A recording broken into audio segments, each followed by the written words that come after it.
Sarthak, are we live yet?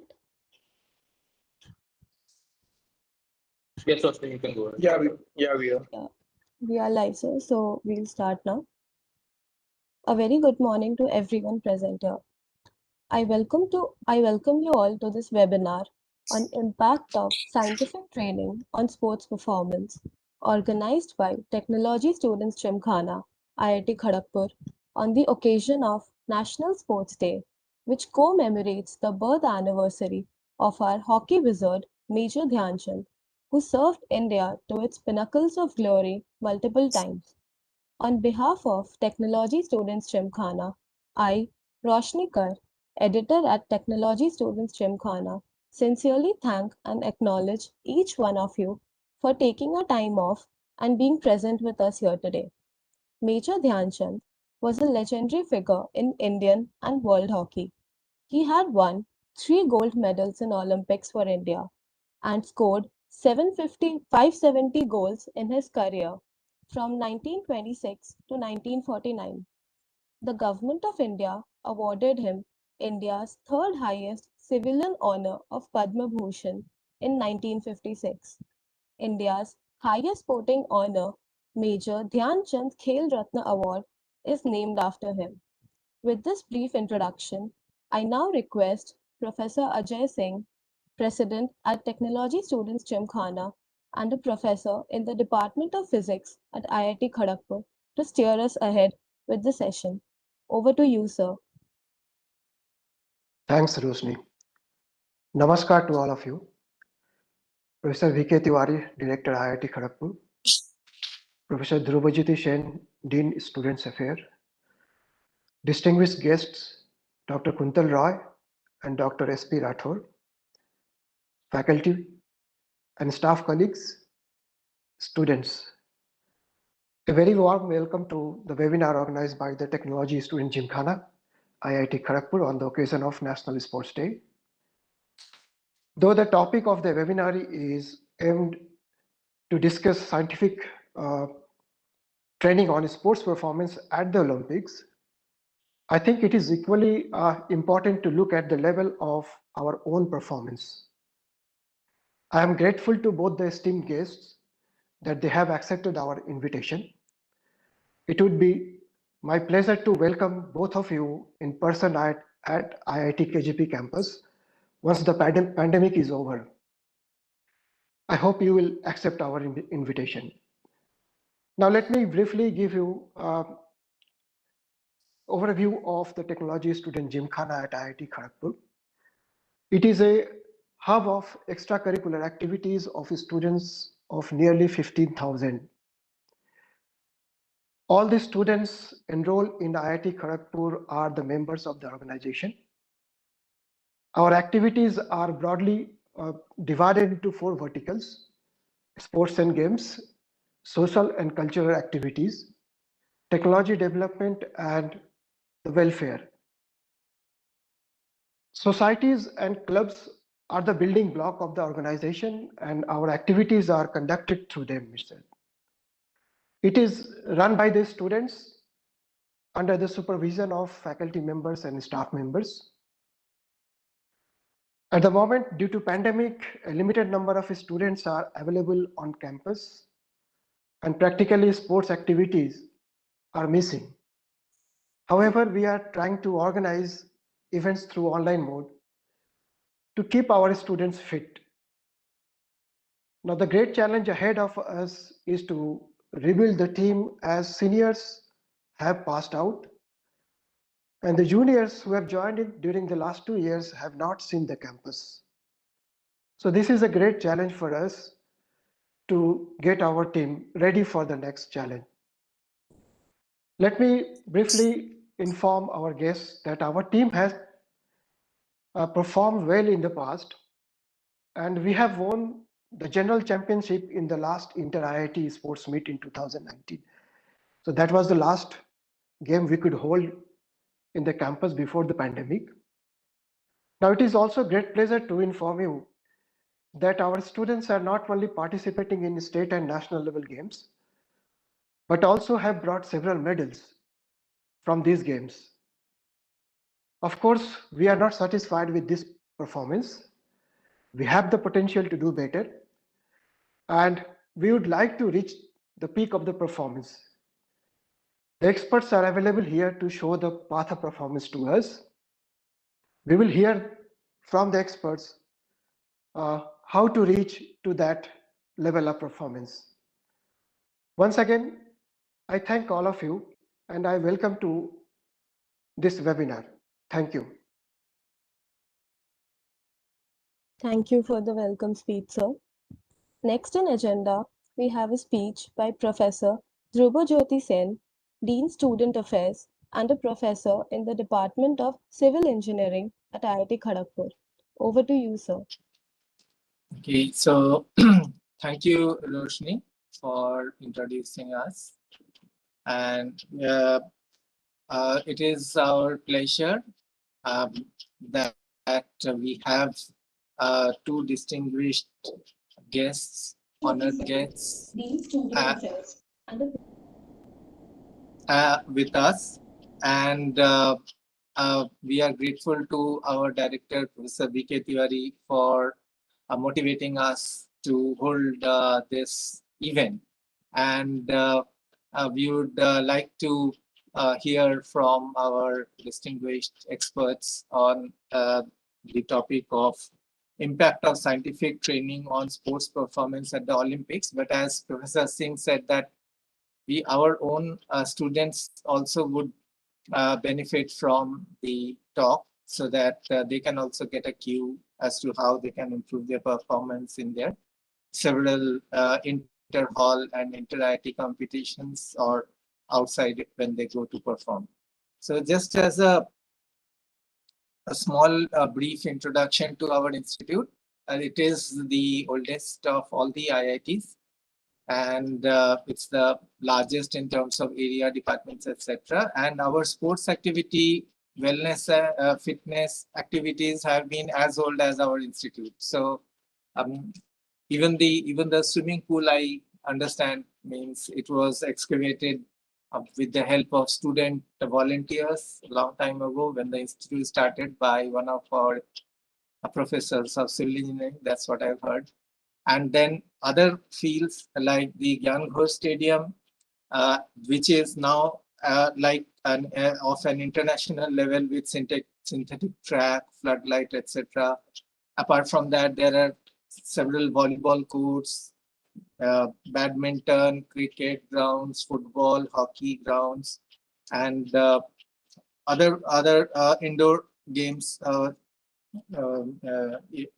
facilities as well. So these are the sports and games, and there are several others.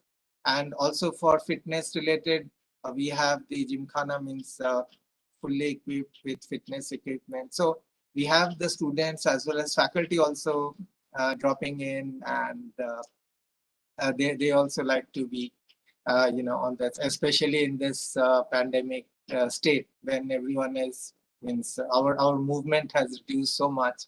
It's not really good for health, both physical and mental. So without taking much time, I think it's over to the experts.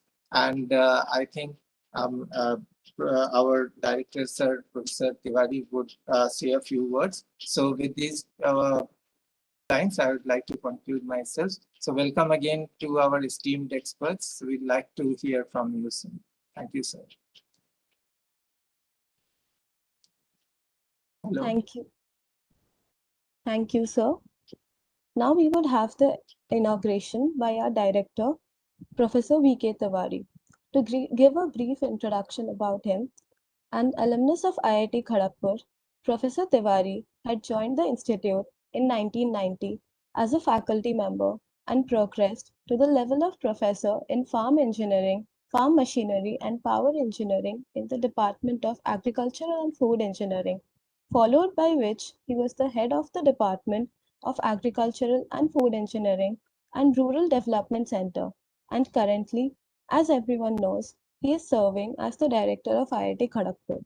He has been conferred with several awards and accolades by the Indian Society of Agricultural Engineers, Indian Society for Technical Education, National Research Development Corporation, to name a few, for his contributions in the field of agricultural mechanization. Under his directorship, IIT Kharagpur has not only successfully transitioned to online teaching modules in the academic domain, but has also actively implemented several measures for interactive teaching in sports.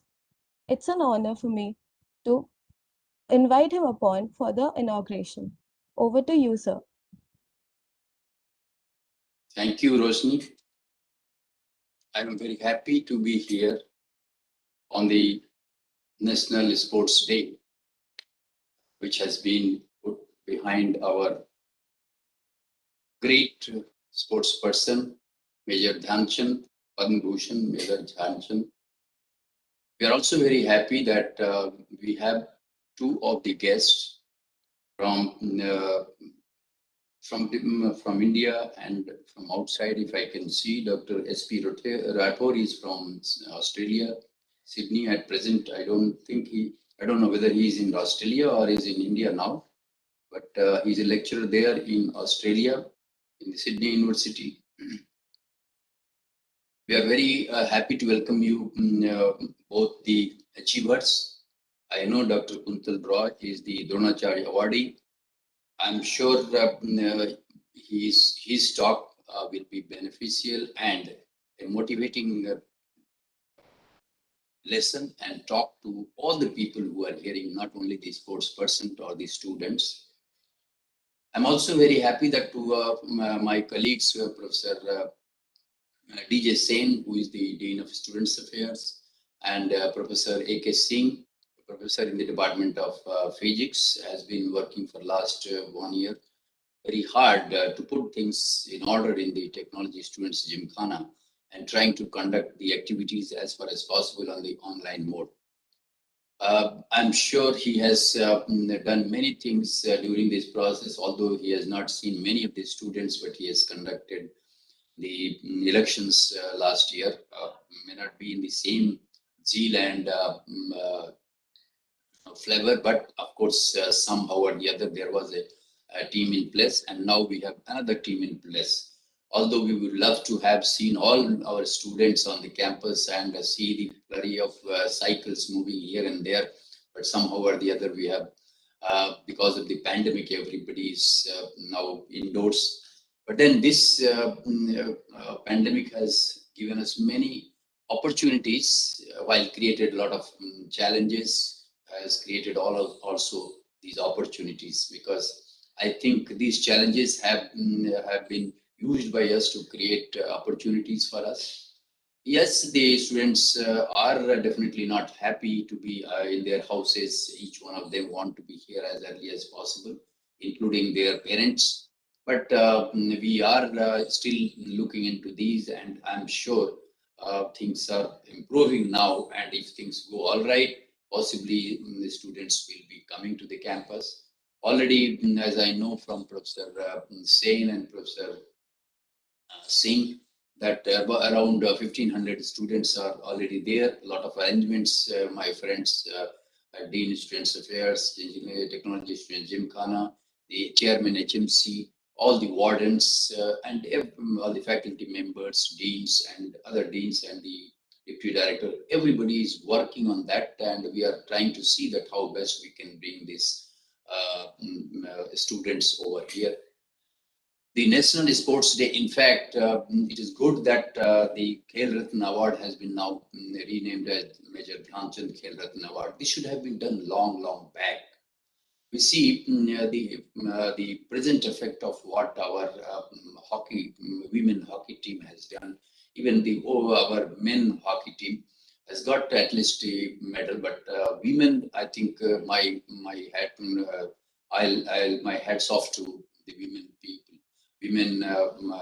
the team, because the amount of hardships and amount of all the against all odds, I think those who know, they will know that so much of hardships and so much of pressure from all corners, these our young sisters have gone and shown to the world what we can do. That means we have the capacity, and if we should have a place, if a scheme in place, I'm sure by 2024 or 2028, I think the medal tally will be very high. And I'm happy to learn that the government is working in this direction.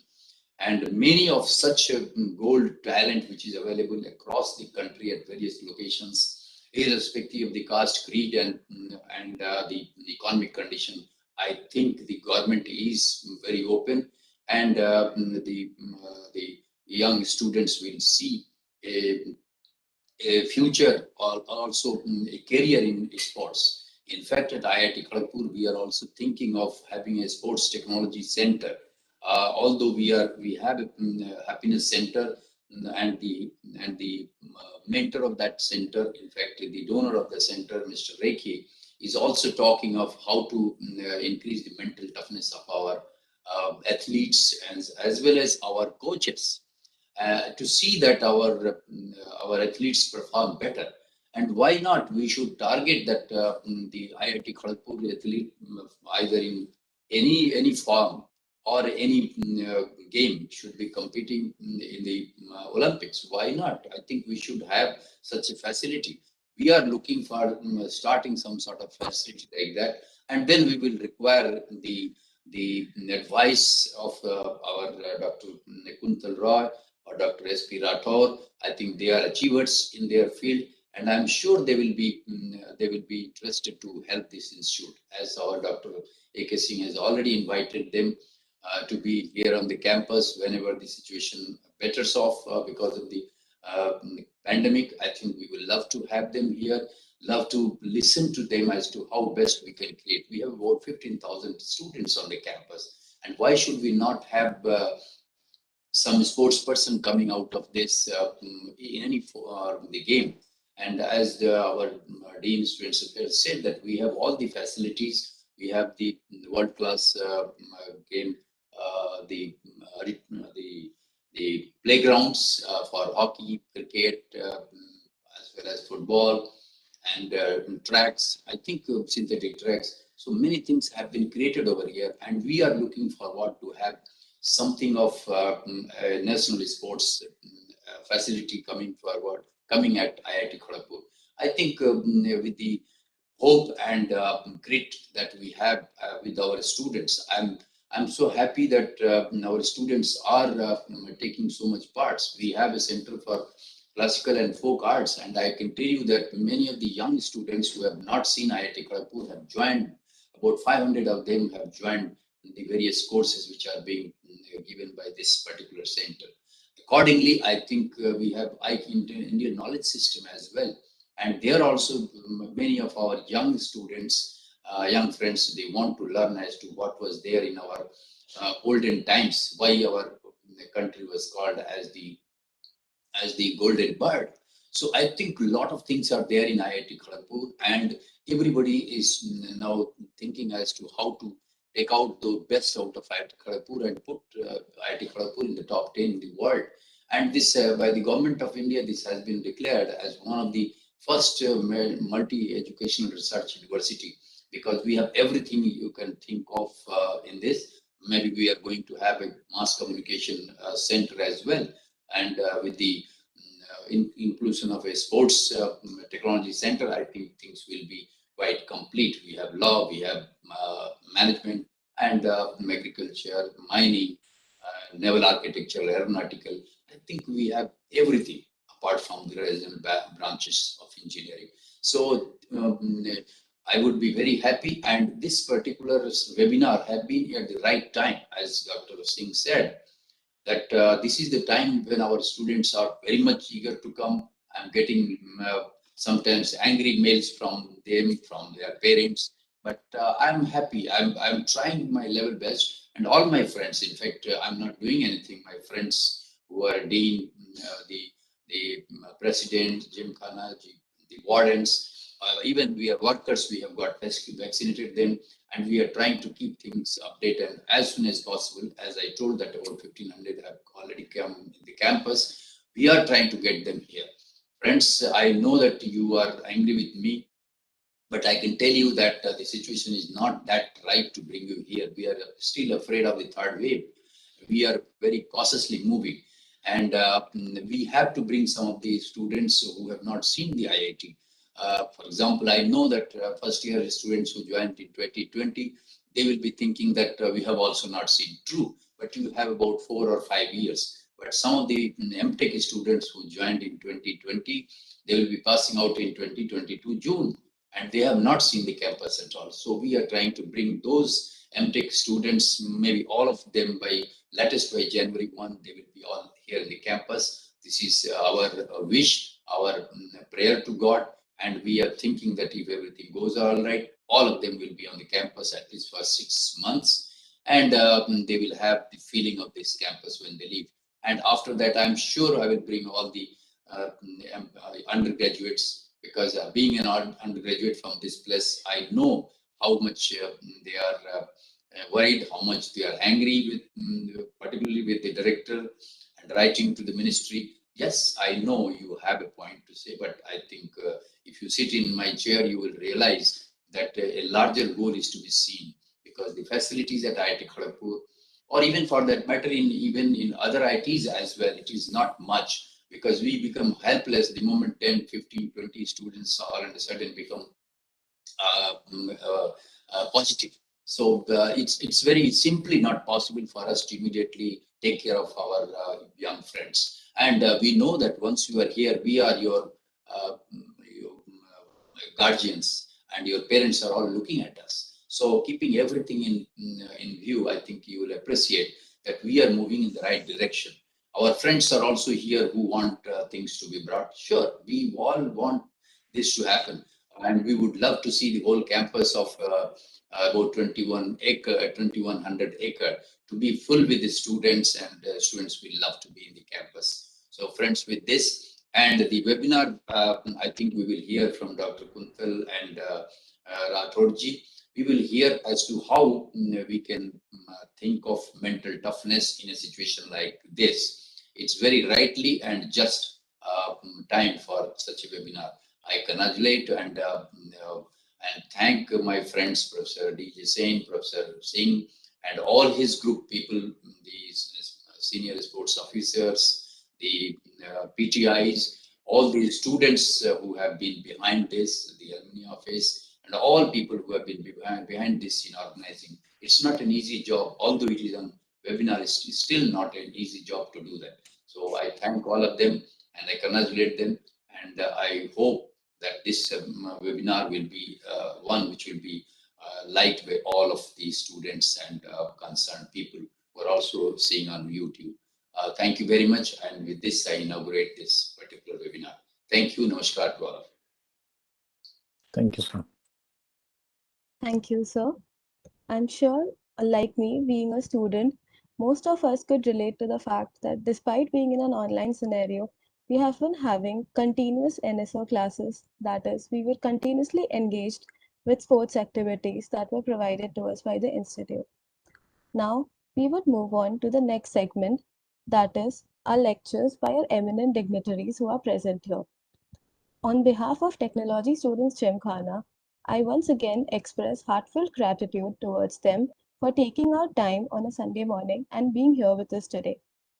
I now take this opportunity to introduce our first speaker for the day, Dr. Kuntal Rai, who is a recipient of the acclaimed Dronacharya Award in 2011 for his remarkable contribution to Indian athletics and is widely recognized as one of the most successful coaches in athletics. He had participated twice in the All India Athletics Inter-University Tournament.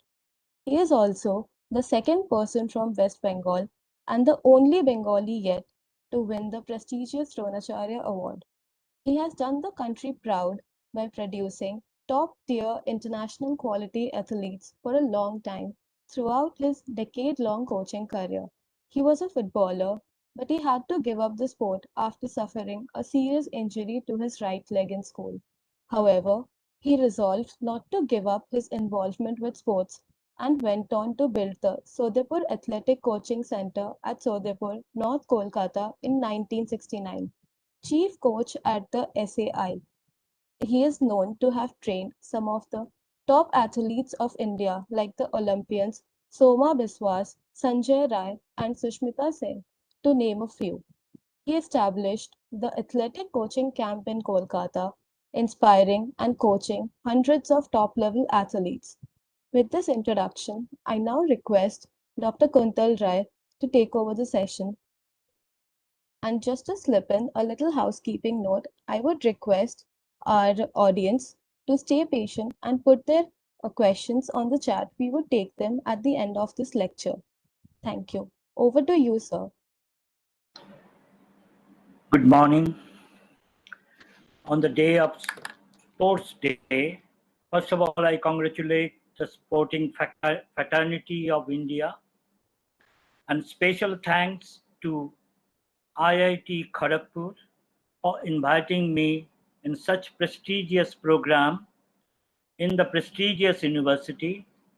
I also convey my regards to Professor Dr. V.K. Tewari, Director, and also regards to member of the faculties, students, and the sports lover of India. Well,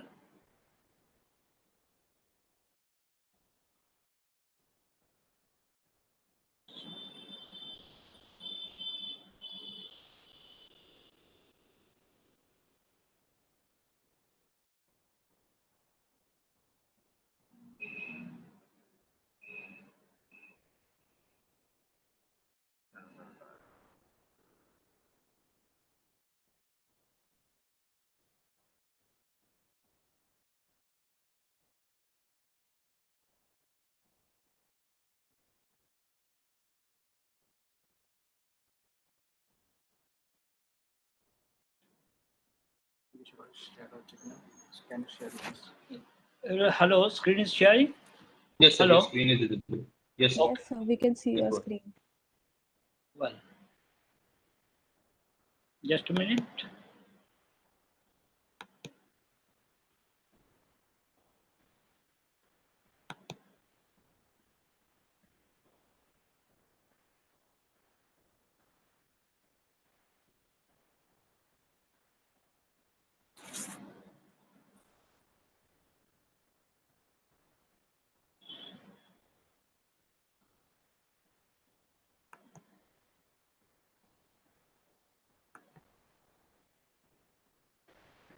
So it is clear?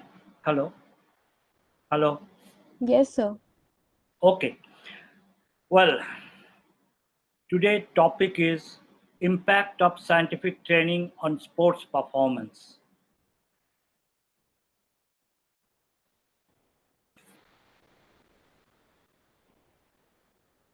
Why does one nation produce more accomplished sportsmen than another? It is vision, an application of science and technology. From the year 1874, the systematic evidences record-breaking performances on training, jumping, and throwing eventually established. The main reason of successful progression made possible by the devotion of research, management, and the field of science, sports science, particularly exercise physiology, sports nutrition, pedagogic approach of the training technique, etc. If I go to the advanced training, then the process is concerned with the positive enhancement of performance from the very childhood. So, in this process, we should start our program, country should start our program from the very childhood. So, in the process of training, the first of all, the appropriate stimulus for adaptation of the kids, appropriate means of assessing progress, that is monitoring how the athlete or how the kid is progressing. Next is, most importantly, is a control and management of additional means beyond sets, reps, particularly the stimulus, including rest and recovery, psychological reinforcement, and daily nutrition, supplements, sleep, so that recovery adaptation is optimized.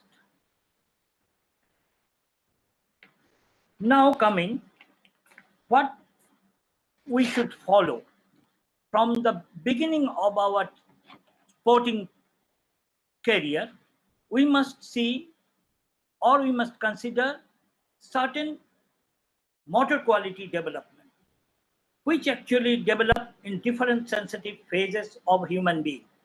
Well, the motor qualities are speed, strength, stamina, hand and eye coordination, reaction time, object tracking, and energy management.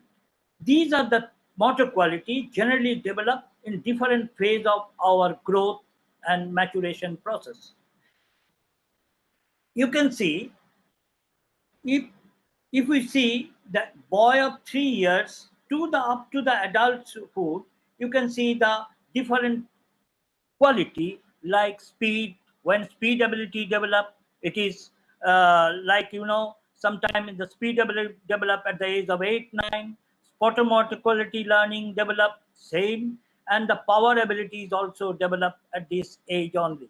That is, and you see endurance, aerobic endurance, it is from the beginning only we can develop, and anaerobic endurance develop at the age of 15 16, and maximum strength also develop in 15 16. If we see the these motor abilities, speed, strength, stamina, eye and height coordination, reaction time, etc., have different value. Particularly endurance, strength, it does not mean the maximum strength, but strength, proper strength develop at proper particular age. When we see that sensitive ages, if we control the sensitive ages, that is 3 years to the 9 10 years, then we can go for the up to 12 years for the general athletic development phase. General athletic development phase means you can involve yourself in the kid athletics, you can involve yourself in the school sports, you can involve yourself in the multi-sided sports in the developing phase. After the 11 12 years, you must go for the computerized talent selection process. In India, it is really sorry to say that our talent selection process is most old, orthodox, on traditional basis. But abroad, in the foreign country, particularly in the advanced country, particularly the socialist country, they develop the talent selection through computerized system. First of all, you can see that you must put at the 10 12 years, particularly at the age of 12 years, when athletes develop all the motor qualities little bit, then we go for the talent selection, and you get the test result here, and then you see the calendar age through the test result. From test result, you can see the calendar age, biological age, training age, final height, and final event to be selected at that time through the talent selection process. Then you go for the determination of the individual age, so that we can give the training according to their individual age, and then artificial individual age. Two things are there, and then come ideal norms result from the card. From this card, we can get the what should be the norm, and uh, then coming to the talent, after the talent, this thing, we go for the talent promotion. When talent selection is over, then we can go for the system of talent promotion.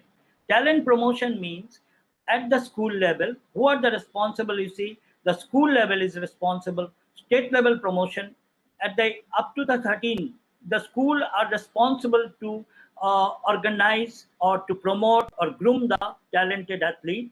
Then comes the state level. The state are responsible to organize and grooming and development of the athlete, sports person.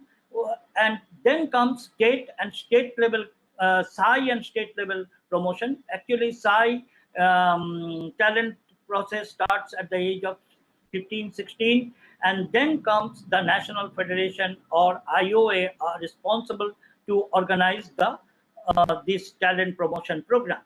But unfortunately, we can see in India, schools are not taking much care, and the state also are not taking much care for the promoting the athlete, talented sports person. we start our program generally after the age of 16, 17, when SAI and national level bodies are taking responsibility to groom the talents. So this is the big failure, because we are ignoring our grassroots level program, and we are going just for the when an athlete become almost mature or going to mature, that time we are taking care of them.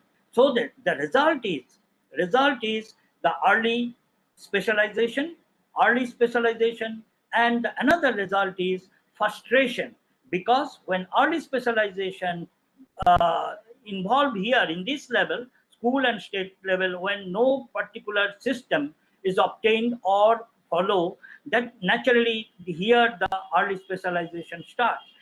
And 90%, 80 to 90% our Indian sportsmen are victim of early specialization. I can 100% I can say that. And then it is start the SAI, and then National Federation take care for the developing. 1 minute, sir. It is a little problem. Bantu. Little.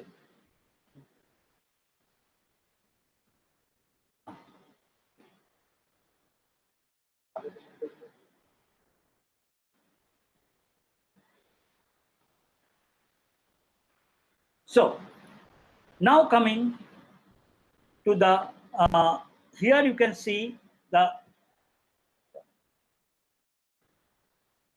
this is the talent promotion program I told you. In this aspect, one thing I must mention, that is the early specialization when we are giving to the youngsters. That time one important thing we ignore at the childhood, that is at the age of 6 onward to the up to the age of 12. The thing is this, we generally here we Dr. Roy, generally hello. Dr. Roy, actually, we are not seeing your slides. Bantu iteration. That is, first slide is only there. All of us are not seeing. I think so. Roshni, are you seeing any change in the slide? Slide So I Just can one still minute. see the first slide. Now it is Yeah, all right. please. No, we are seeing only the first slide. Only You first have slide. any others? Yes. You have any other slides? Yes, yes. Many slides are there already. Oh, yes. Now the next one we have seen. Yes, sir. This is- Slide number 6 is visible now. No. Sir, Slides. slide 6 was visible. Slides are coming. Yes, sir. Yes, sir. We saw one and the sixth one, I think.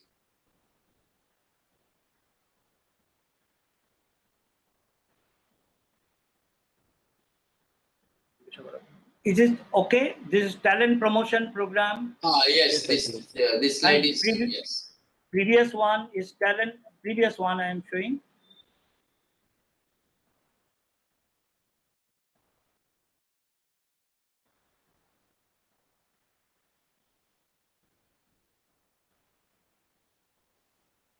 Just Yes, 1 minute. your system of talent promotion is visible. That Yeah. slide is visible. Okay. Okay. You can go ahead after this. No problem. It is okay. After that, this is sensitive. This one is clear. Sensitive phase of talent Yes. development. Okay. Yes. Yes. Then previous one is the speed, strength, stamina. Okay. Yes. Okay. Okay. Now I'm coming.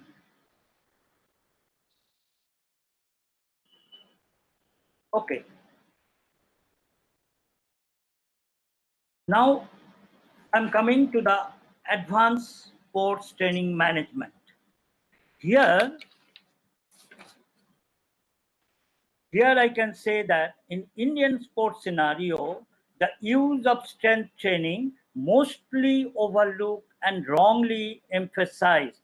We believe that kids and child should not go for the strength and resistance training.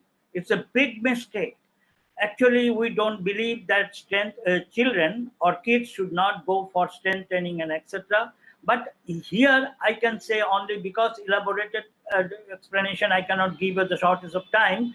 So this is the mainly I feel that the strength training or the resistance training should start from the very early days of life, means 3 years onward.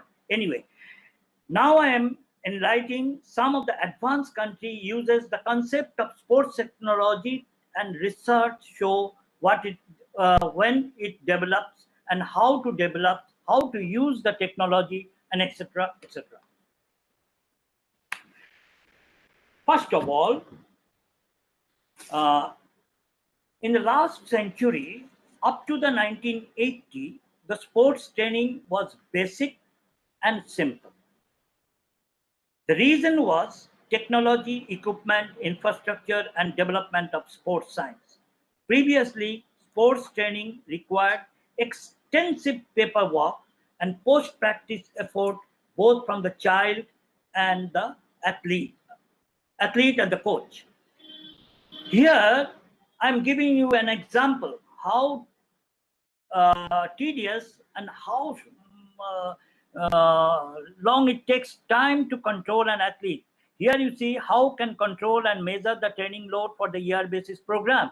You can see this chart is an my athlete Susmita Singh-Roy's training programs of second mesocycle during the Olympic year. Second mesocycle, this is the only 6-week training program.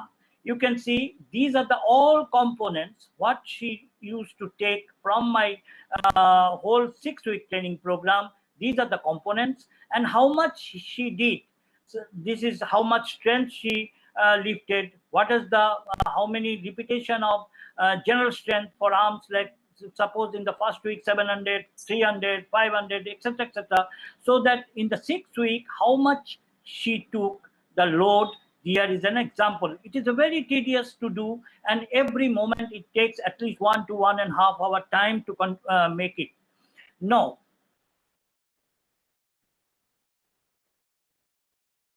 Just next time coming. Nowadays, it is very easy to control. This is monitoring, how monitoring the load.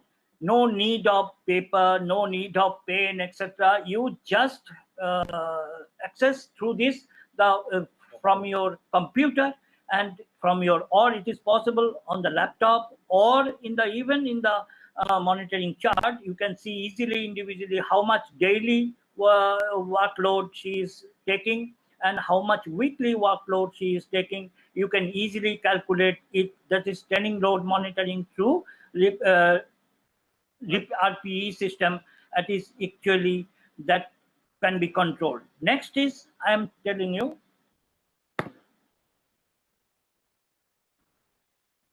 Next,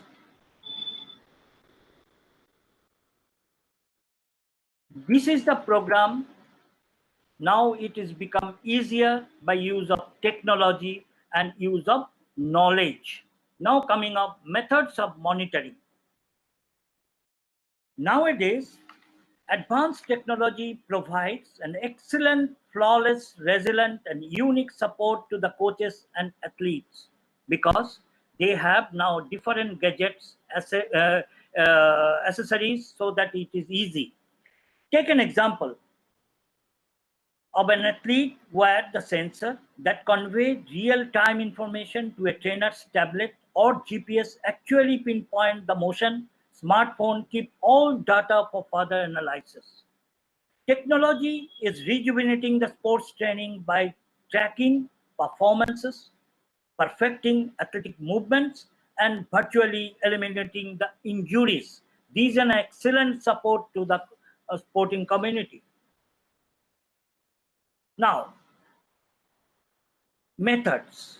Methods is using sensors placed on the body or in the smart clothing, what is he or she is wearing. Coach can measure and track the performance in real time. Almost anything about the athlete can be measured, from breathing, heart rate, and hydration to the temperature. These live metrics can help the coaches to determine what aspect that each athlete need to focus on more. Here the coach can read live metrics and decide when it's time to rest, stretch, or train harder. Laser and GPS can provide the exact timing, split, position, distance, velocity, acceleration of athlete to better understand where they can improve, identifying more intricate data leads to improve the performance with the less stress and chance of injury. Now, movement analysis. Very, very important gadgets. The athlete's movement you can analyze through your gadgets. It is very difficult to identify the smallest fault that is occurred during the technical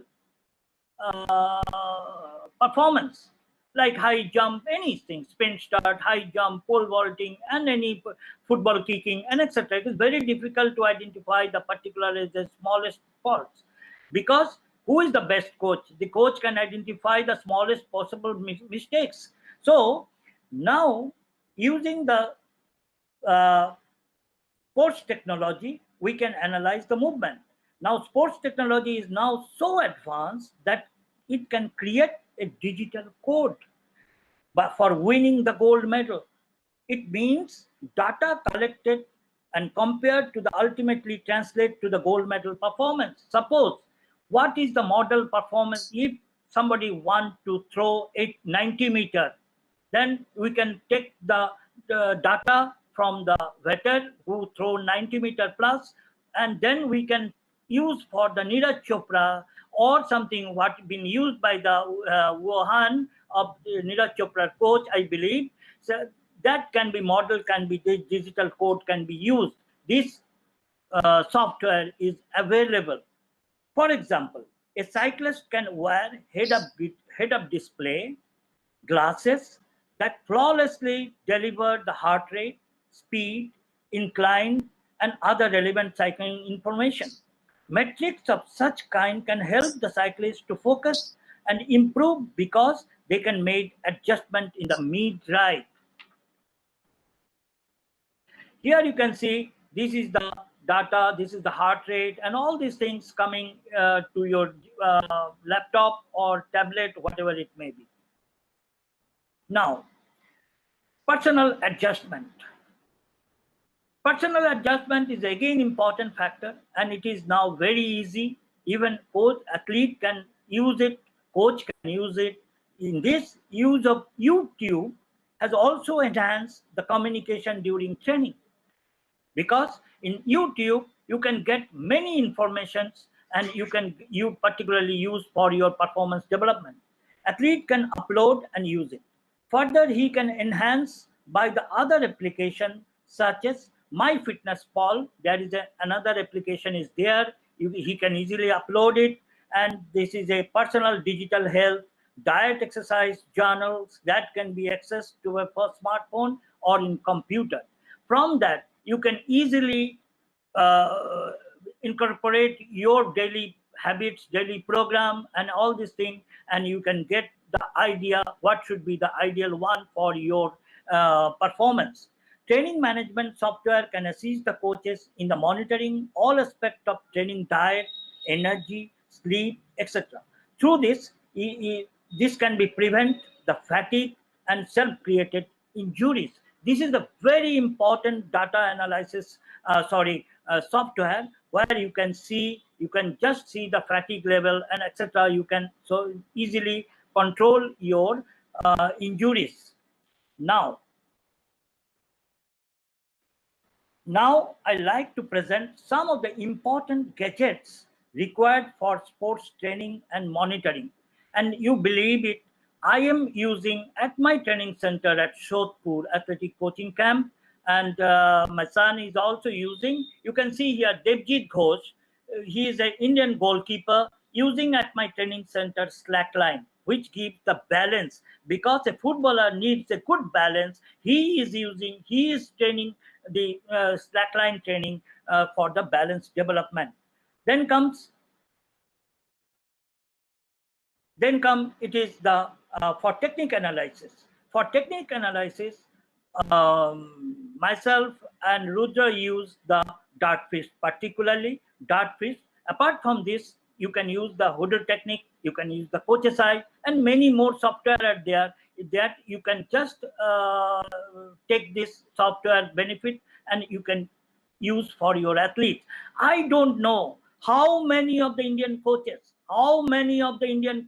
can aware of this, but and use it? It is not very, very expensive. Yes, sports is not a very easy thing, but it is bit expensive. But unfortunately, I can say even in the national camp, the coaches are not using for all. It is maybe using for the Neeraj Chopra or the person undergoing training with the foreign coaches in foreign at the foreign. There may be, but here it is missing.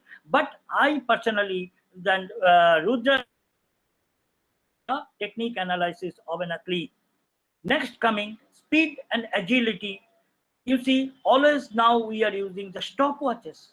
It is very old traditional, because human error is always involved, because 0.0001 second make the one PT Usha lost the medal. So 0.1 development is a very big factor for the high level performance. So if you take the 0.06 to 0.03 level error comes in the when we are taking using the stopwatch. Why not a electrical timer? Electrical timing system is not that costly, and I am using, it is my field where I am using. You see, here is a uh, electrical timer, and this is the most modern electrical timer that we are using for the our athletes performance. So use of electronic timing system is very, very important, and I believe in West Bengal we don't have at all, but here we are using. I don't know how many are using in India. Next coming, another one is the power. Power is an important factor. Power is an important factor for athletic or any sports performance. Here you see, it is my indoor hall in at Shodhpur, and Arindam is the Indian goalkeeper using the jumping force platform. It is not, but it is a jump mat. It is a portable one. I can use for the. It is Arindam is a. It is Shatak Dalui, Indian football player, national football player, current national football player. They are using for their fitness development this jumping force platform.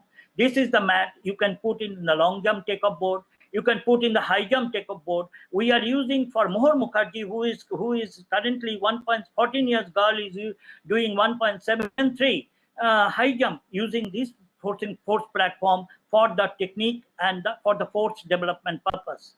Next come the force platform. Here, this is the force platform. This can be used in the sports lab, and this is the you can use in the field also. I am using in the sports gym. Next coming the velocity, VBT. Velocity based training is another important concept. A coach must know how strong his athletes are. If you know the velocity based training program and how to control the velocity based training, because this is you can see this is the push that I am having at my center. I am having an athlete. We can put this push to the arm band, and or even you can use in the this called rod, weightlifting rod, so that how strong, how quickly, how velocity he is producing, that can be analyzed in the push, and what is the result is immediately you are getting in your mobile phone, smartphone, and you can see the first repetition was such speed, second repetition was such speed, when it is deteriorating, how it is deteriorating, how much velocity is falling, how it is increasing. All data is coming within a fraction of seconds, and the moment you can show your athlete, yes, you are losing your speed here, you are losing your velocity here, etc., etc. This is the one of the important gadget that I am possessing, that is velocity based training purpose, that is the push. Next coming reaction time, agility timer. This also I am having, that is the some lighting system, through that you can test the reaction time of your athlete, how speedy you are, how quick you are, how you can agile yourself during the movement, how movement you can change your body motion to the another movement, that can be assessed through this reaction timer. This is called the agility trainer system. Next coming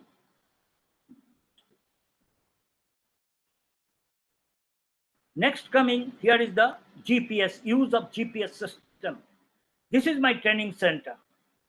This is my training center. Here you can see all the current Indian football players. Devjit Ghosh, Shatak Dalui, what called Probir, Rahim, and Pranay. All are here who are currently playing for India. Here is my son. He is giving training to the Indian footballer.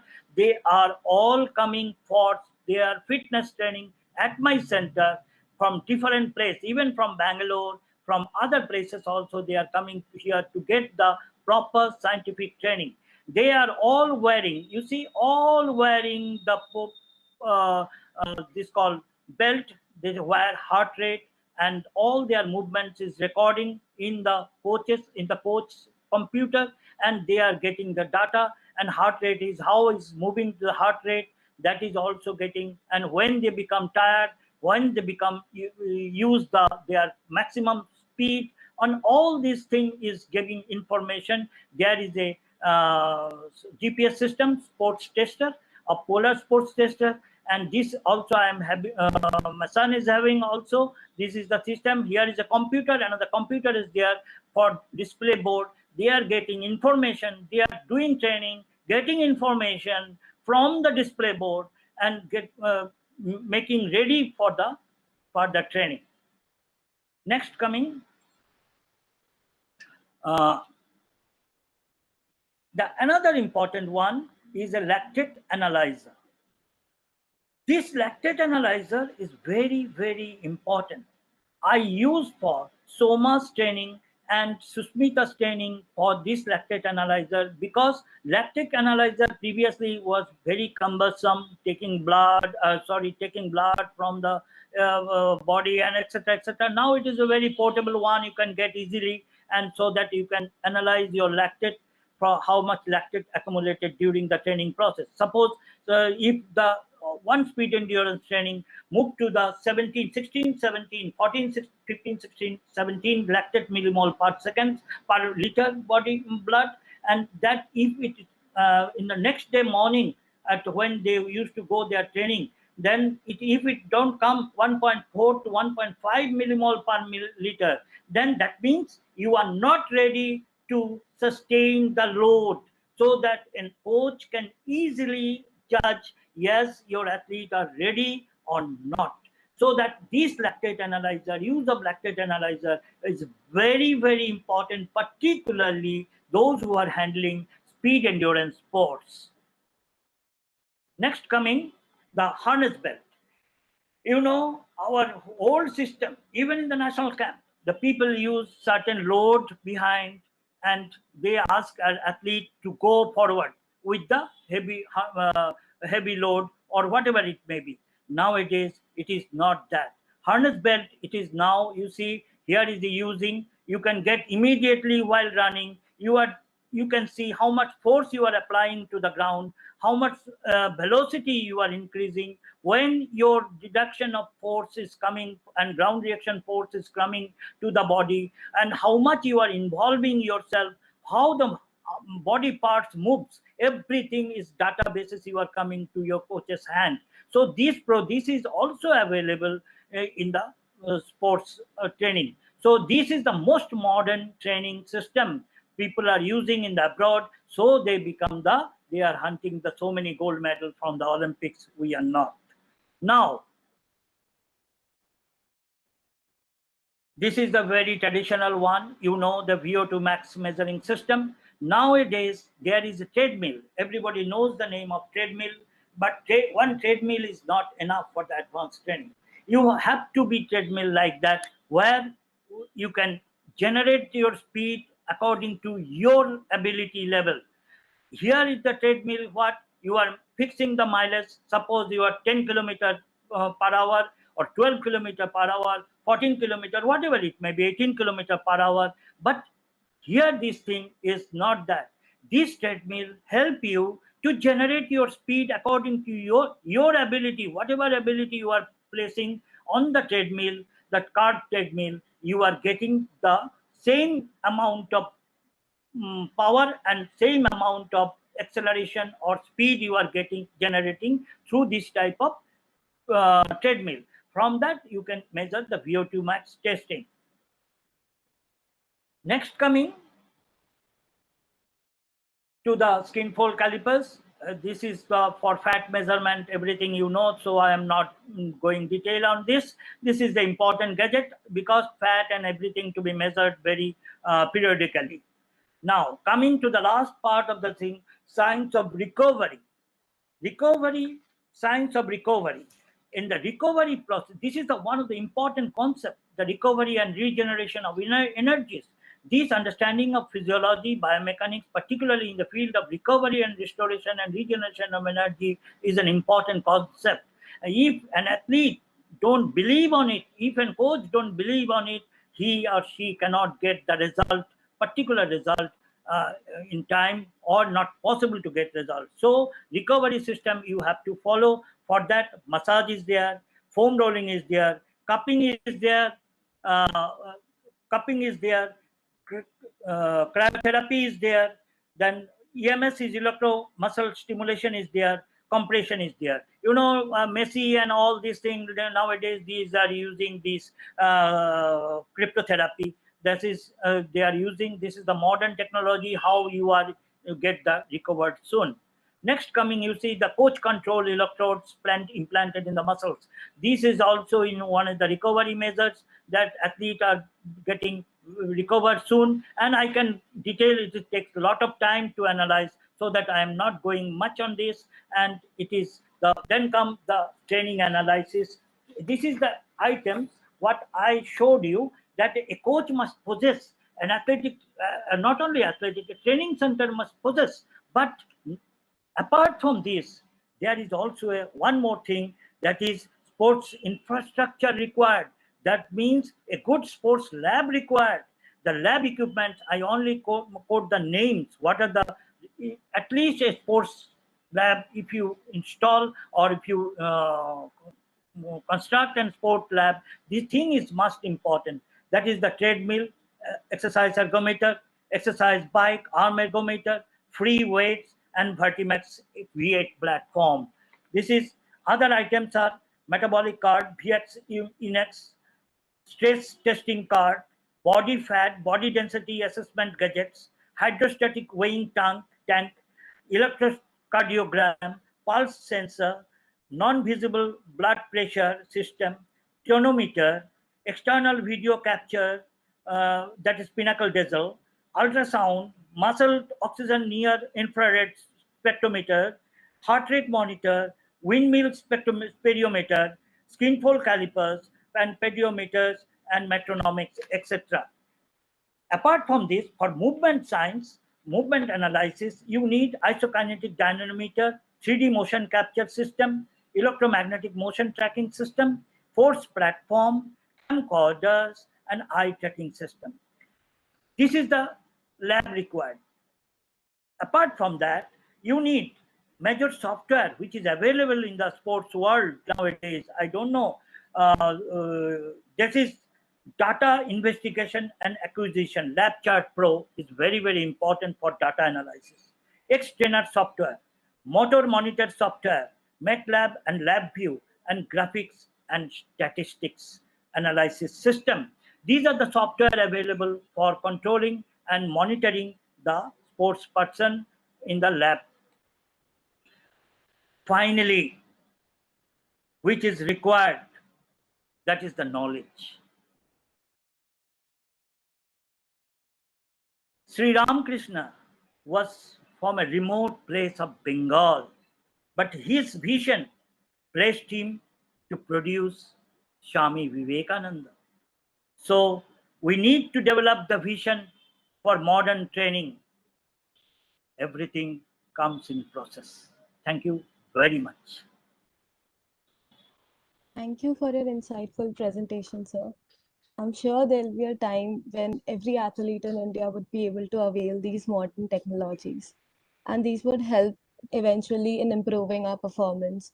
Then reaction time is since very important in every sports, and tracking the progress would help us to work better on an athlete, as well as balancing is also a very significant part of any sport. So we'll now take up questions from our audience. And in the interest of time, given the overwhelming response, we would try to answer as many questions as we could. The first question is, today's fitness industry promotes the use of artificial supplements. How far do you agree with the use of protein powders and other supplements for fulfilling the body fatigue and nutritional demands of the body? Well, use of supplement is the biggest business at the moment in the world. Supplement we need. Because in India, we are not getting proper nutrited food control manner. Yes, supplement we need. Protein also we need. But for whom? We must see. Is he endurance runner? Or he is a player, game athlete? Or he is a jumper, thrower, and etc. Before giving a supplement to the sports person, we must know what sports he is involved first, number one, how much he required first, number two, and what he is taking. First thing is, in India, maximum sports food supplement are contaminated. So we must be very much cautious to give a supplement to the athlete, but it is 100% required for a sports person. The use of sports medicine means I am not talking about unethical medicine. I am talking about ethical medicine. That is, you must need vitamin A. Suppose a vitamin D3 is required for a sports person for every 6 months. Okay, I am not going in detail. Though, so doctor must prescribe and doctor must see, but supplement means protein, amino, all these things are required for a sports person, but you must be knowledgeable one. I told you, knowledge. Without knowledge, you should not use it, and without the consultation of the proper person, you should not take it. That will give you a bad effect in the late stage. Thank you, sir. I'm sure that answers the question. Sir, our next question is, what is the best nutrition strategy to follow when recovering from a strenuous workout? Is warming up really that important? It's the warming up and limber down is the most two important aspect of a sports person. Generally, we do the warm up, but here also we can sometimes miss doing. That is, that we go for a static warm up. That is bad. On the place, good stretching and do this. Without this thing is not recommended nowadays. You must go for the dynamic warm up if you are going for a dynamic activity. So dynamic warm up is required, and importantly, the cool down. 90% athletes are not bothering of limber down process. If you do the 40 minutes warming up program, you must do the 30 minutes limber down program. Limber down program enhance your recovery or regeneration of energy for the next day training program. So we must give the knowledge to our athlete that if you don't do proper recovery through the static stretching, through the PNF workout, and through the some exercises with the proper knowledge and the properly, if you do it, then your next day you will be ready for the taking load. Otherwise, warm up is important to mental and physically preparedness. Limber down is important for next day workout load. So this is the two things, very, very important.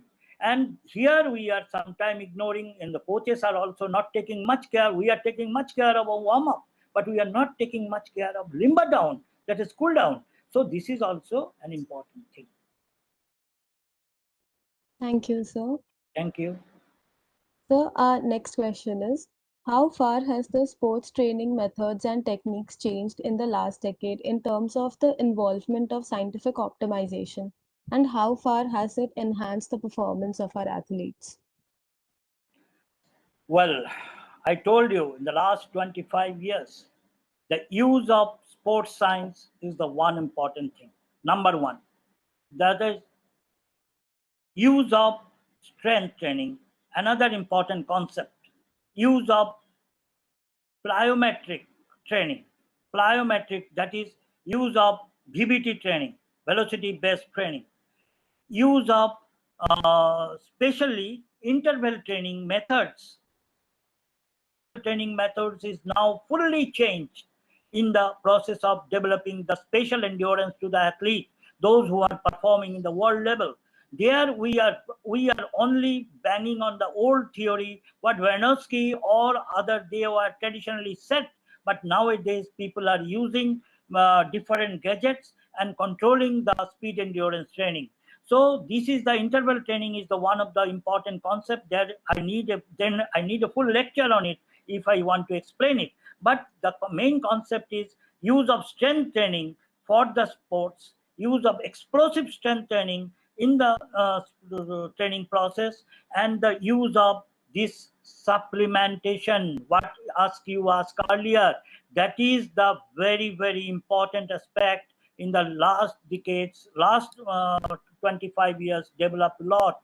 So these are the main thing, and the use of plyometrics training, that is again important, how your contact time can be developed, your contact time to the ground is developed. That is also a very important factor to develop, because sometimes we are misguided by the plyometric training, what Valery Brumel did or Brozov did.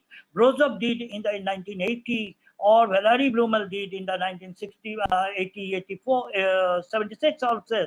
So their time, the plyometric use of plyometric is something else. Now the plyometric they are using through the gadgets, that is the different VBT training and push and etc. been used for developing such a thing. So in the last 25 years, many things is developed, and we are still in the, like as you see, I'm giving you an example. The KTG, the Indian government and India Athletic Federation of India is proudly saying we are providing the KTG for Indian javelin. KTG is craft garret tournament. So this is KTG is using, and India procure the KTG for the Neeraj Chopra and the Sadhbir and all these things for their training. But you see, when I was in 1990, 88, 90 in Germany, I saw personally the Ruth Fuchs, Petra Falke using the KTG in the year 1980 in the Berlin. In the Berlin, they are using the KTG. That KTG in the youth, they started using from the 1980, and Petra Felke used that thing and make the world record on that day. So it is almost 40 years later, India is started and claiming that we are using the maximum most scientific training process, though KTG is only available in India and China, Germany and China, and German started it, and then China took. So KTG is a very good and one training aspect. So these are the some modern training system to be introduced in Indian sports scenario. Then only we can say. Otherwise, all day say we are only one gold, and we are proudly say we are the many things we won. But the money is not the factor in India. Factor is the vision. You have to know the things and procure the things what you required actually for your athlete, not for the top athlete, but for the youngsters. How many of people can use this thing, the scientific training gadgets and all? Because our people are not aware, or they may be aware, but they don't have the vision that sports is required. Thank you for the extensive Thank you. answer, sir. I'm sure that answers that question as well as many other questions as well. So, sir, thank you for your Thank you time. very much. And Thank you. thank Thank you you very for much. I again thanks to the professor, director sir, and all of you who took lot of pain to organize this webinar, and thank you very much. Just I would like to say, Dr. Kuntal Rai, your lecture was very good and excellent. I think I will take your help. Also, Dr. Rathore, I think I will hear Dr. Rathore also. I think you are a gem of a person available very close to us, and we have not come across you and taken your talent. I work in ergonomics. I have this some of the equipment which we have shown, the RP, rated perceived exertion. I think these we have in a laboratory. When you come here, I will show you, but I think I need help from you. And we are in the process of developing a sports technology center. And I can tell you that a person like you can help us in developing such a center, because we have several schools in Kharagpur, and there we would like to have a sports technology center in such a way that we can groom the people of at the age of 5 and 6, and let the parents also know that this is also a career. I think your lecture is wonderful, and thank you so much for agreeing to our request. We will love to be in contact with you for long time to come. And I'm sure when when our students are here, maybe next year, I will definitely call you. And in the playground or in TSG, I think the students will love to know your details of how you did things and how you are trying to propagate what you have done. I think the center which you have started, I congratulate you, and I wish that you are doing something for this nation. Thank you very much, and best of luck. Thank you. Thank you, sir. Thank you very much. Thank you again, sir. And now we'll move on to our next lecture for the day. Our next speaker is Dr. Rathore, who is a national level athlete who completed his graduation and post-graduation in physical education from Lakshmibai National University of Physical Education in Gwalior. During his masters, he was awarded the gold medal for his academic achievements. He had earned a postgraduate certificate in sports management from London Metropolitan University. He has taught at the university level and worked as a tutor at the tertiary level. Dr. Rathore had a lifelong interest in sports and fitness. He is also a recipient of a Certificate 3 in Fitness from TAFE. So I would request the audience to kindly be patient and put their questions like they did in the previous session. We would take them at the end of the presentation. And I would like to request Sir to start on with his presentation. Over to you, sir.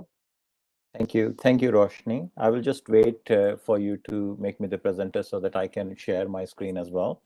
Whilst I'm doing that, I will first of all like to thank you, the students, all the students, you, Roshni, all the Gymkhana member students for organizing this and giving me this opportunity to meet all of you. Thank you, Tiwari sir. Thank you to Sain sir and Singh sir, and also my fellow classmate Gyan and Susanta, who were at the college when I was there a student. I have represented at university level in 3 different sports. Actually, I played tennis, I did cross country, and I also did chess. So I believe in the principle of like Michael Mutamashi, who was a samurai in Japan, who said that once you understand the way of the sword broadly, you see it in everything. So once you are good at one thing, you should be able to apply and replicate in other things. So if that's what my hope is for your students, because they are already they're very good. They're good. That's why they are in IIT Kharagpur. So it's very easy for them to be good at other things as well. They just need a chance to participate. They just need some kind of motivation, some kind of internal motivation, and some kind of external assistance. And I'm sure they will do very well in other fields. Whatever they pick up, they can be good at, because they're already good at one thing. So they know how to achieve that. They know what it requires, the dedication, the hard work, the method, all these things they already know. So it should not be very difficult for them to apply that in other fields and excel in other fields. So let me quickly put up my slides, and I will like to thank you, Kuntal Rai, sir, because he has given a very detailed presentation, which has made my job easy. I can just talk about the general things and general concept which I was planning to talk about. I'm not going to go into detail of sports training, but more about in general, from general point of view, how our country and how our institute, I'm saying our institute because I feel like that being an Indian, I'm very proud of all the IITs and being the first IIT. I'm really proud of IIT Kharagpur in that way. So I'm saying our institute, how our students can do better as well. So my first question, well, these are the topics I will be touching at. I would be touching at who can be an Olympian, what it takes to be an Olympian, and then examples of science impacting the sports. How I will give few examples of how huge an impact science could have on sports and how things have changed. And then also we will quickly look at examples of impact of scientific training on sports. So if you have any questions, please feel free to say. When Kuntal Roy sir were giving their presentation towards the end, the voice was interrupting on my end, I think. So I was really scared that, my internet connection is gonna give up right at the end. So I hope that doesn't happen and there won't be any issue. But if there is, just let me know. I have got a couple of backup options here, so I can switch to them. So the first thing first, who can be an Olympian? I personally believe, and I think Kuntal Roy sir would agree with me, that every single person in this world, not just in India, but in the world, has the capability of being an Olympian. I'm not saying that being a Olympic gold medalist, I'm not saying winning the sprint 100-meter, not everybody can do that. But in 2020 Tokyo Olympics, there were 339 events in 33 different sports and 50 disciplines. So the variety of the skills which are required are so different. We all know that you have to be fast to win 100 meters. But do you know any event where you need to be slow? Can you give any examples in the chat? Maybe suggest any event where you really need to be slow to win an event. You really need, like, you don't want your heart rate to be faster. You want it to be slower.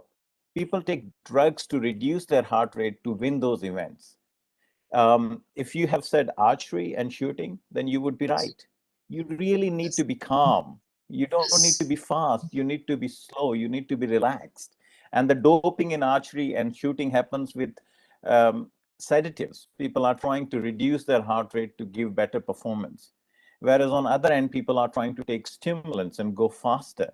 If you are short in height, you can go in gymnastics because of low center of gravity. You can go in weightlifting because the height of the weight which you need to lift is lower. If you're tall, you can go in volleyball.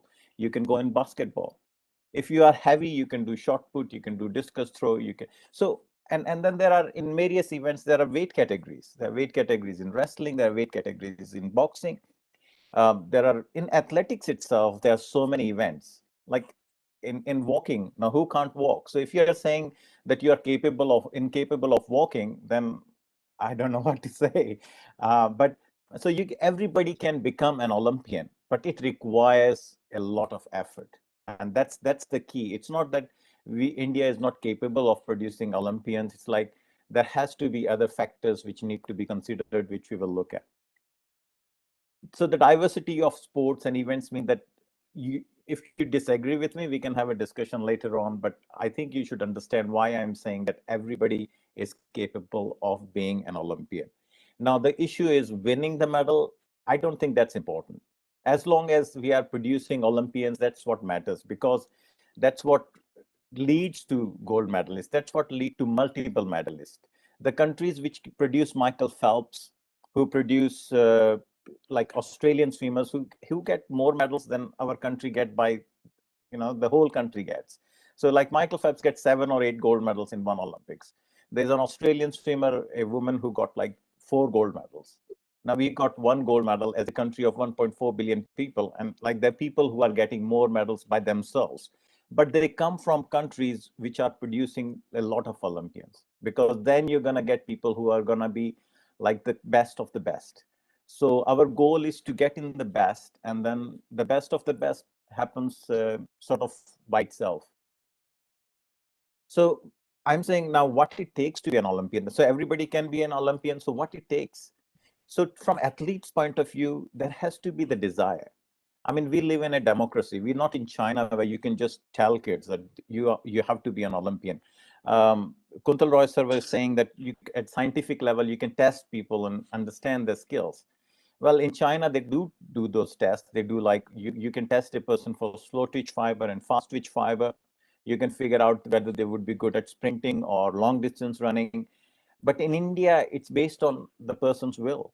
You can't force person. So there has to be the desire in the person to participate in the sport. And that generally comes by being good at it. So it's like a catch-22 situation. You want to do something which you are good at, and you get good at something which you do. So how do you achieve that? That's the key. It's like a little nudge. Like, I give you an example. I always loved martial art. I always loved sort of like judo and jujutsu. And when I was a child, I used to buy books where how you can throw people, how you can do self-defense and all these things. Never got to do it. In like 3 years ago, when I was in 40, one of my neighbor, he goes to a gym to do Brazilian jiu-jitsu. I don't know if you're aware of it. It's a very practical martial art. And just because of that, I said, hey, you're doing Brazilian Jiu-Jitsu. I would like to. I've always thought of doing it. He said, come and have a look. And I went there, and I've been doing it for last 5 years now. So not 3 years, sorry, 5 years. So I was 38 then. So I've been doing it for 5 years. I'm blue belt. It's keeping me fit. I'm getting stronger because of that. And I'm learning something which I always wanted to learn. So a simple thing as a neighbor who does that can make a difference. A simple thing as a friend of yours who's interested, or your friend, sister, or brother does that, can make that connection. So that desire, that starting thing is very important. It could be very simple thing. Once you have the desire, you also have to have passion and dedication to work a lot. Kuntal Roy sir would agree with me when I say that Olympic athletes work 5 to 6 hours a day, 5 to 6 days a week. The swimmers, they spend 5-6 hours in water every day, like, or doing other trainings, but the training regime is like 5. Gymnasts is the most brutal because they do 4 different events, and they do strength training, they do flexibility, they do recovery. 5-6 hours of training a day is not possible for everyone. Not everybody is that dedicated, but you have to be that dedicated. But that, again, that dedication comes from early successes as well. When you succeed, then you understand, you get the joy, you get the feeling of the goodness of success, and then you move on to the next one. Physical abilities, there has to be a match. You can be passionate about basketball, you can be passionate about volleyball, but if you don't have the physical abilities which will make you excel in that, then you can still play it. I'm not saying that you shouldn't play basketball or volleyball if you're not not 6'10" or 7'5". But to excel, to be at Olympic level, you would need certain physical abilities. Now in volleyball, you can say that you can play as a libero. You can play the player who just comes in to receive the ball. So that those people are generally shorter. So that requires a different physical ability. They have quicker reflex action. But what I'm saying is that there has to be a match. If you really want to be successful at a sport at higher level, there has to be a match between your physical abilities and the sport which you pursue to give the optimum result. Then you also need access to training and coaching at a very ground level from the early days. So moving on, guys, from country's point of view, we will look at, you need infrastructure, first of all. So your institute, IIT Kharagpur, has obviously a lot of infrastructure. So it's just a matter of encouraging people, creating events where people can come and participate in those events. So that's the issue. Grassroots participation in country level is what leads to better result. I will give you some examples towards end of the presentation, where if you just increase participation in a game by people, you get results. In India, which is the best? Which is the sport we are best at? I know we lost the the third test match against England, and we've had like collapse, but we are good at cricket because we play cricket. So many people play cricket. How many people play hockey? How many people play football? And then we wonder why we are not in top 100 in football. Why we are in, we don't produce good results in hockey. the grassroots participation is the key, because we have the talent, but talent has to be recognized. And the best way, easiest way of recognizing talent is like make people do something. If they're good at something, they will rise, and you don't even have to do any tests. If people participate, that match between the best athlete and best sports, let them try 10 different sports. That's what happened in developed country. Kids play 5 6 different sports every year. There is a season. There is a season for football, then there is a season for athletics, then there is a season for swimming, then there is a season for another sport. So most kids in Australia do 4 different sports in a year. And then they, in the early days, and then when they get mature, they decide, I'm going to pick these two, and they will continue doing those two for 4 or 5 years. And then towards the end, when they are reaching maturity level, like 17, 16 years age, then they pick one sport. We have a swimmer called Ian Thorpe, who became world champion at the age of 15. So it's just like you have to have high grassroots level participation. A lot of people participate, then good athletes will automatically come up. Relating with infrastructure, I will ask you a couple of questions after this slide. Scientific training and sound basic skill at an early or appropriate age. I say appropriate age because for middle distance running, a good age is actually quite later than for swimming or gymnastics. So that basic, the age at which you start a sport and still succeed at it at international level is different for different sports. A good middle distance runner, long distance runner gives their best performance in the 30s, because it takes a lot of work and development. There are exceptions, but generally, even at 30s, you can give your best performance. But in gymnastics, in swimming, in gymnastics, they had to put actually a ban on how young an athlete could be, because the people who were coming were like 11, 12. As I said, you have to train 5, 6 days a week for 6 hours a day. And associations thought that's too much. You're putting too much pressure on kids. You're taking their childhood away. So they've actually put restriction on how young a gymnast could before they go to Olympics. They go in international tournaments. So certain sports you can succeed at a much younger age, and you have to start much younger age. For example, at chess, if you start in adulthood, for chances of you being grandmaster or winning great championship are very low, because you need those neurological connections in your brain to form very early, when there is so much there to form. And as we grow old, we've already formed those connections, and then we're not going to get good at chess at that age. I'm not saying it's not possible. You can't become good at chess, but you can't become a grandmaster. You can't become Magnus Carlsen. You can't become Vishwanathan Anand. These people were like becoming grandmaster before they turn like 13. So that's how it works. So you have to identify the right age for the right sport, and that training has to start at that level. Finally, the sports excellence programs have their place as well. So sports excellence programs are programs like Kuntal Rai sir were mentioning some of them, where you have, from the grassroots participation, you have picked top sports and athletes, and then you make them better. You make the gold medalists from the Olympians. So the people who are capable of participating Olympians, you give them facility, the best training, best coaching, so they can compete at the highest level. So that comes towards the end. So the question I'm going to ask you is, how many hockey fields do we have in India? If you had to guess, how many hockey fields do you think we have? Hockey grounds do we have in India? And how many swimming pools do you think would be there in Delhi? I will answer both these questions in the next slide. And you would be surprised, according to Indian Federation of Hockey, we have 50 hockey fields, recognized hockey fields, hockey grounds in India. And even if you double them, we have one ground for 1.3 crore people.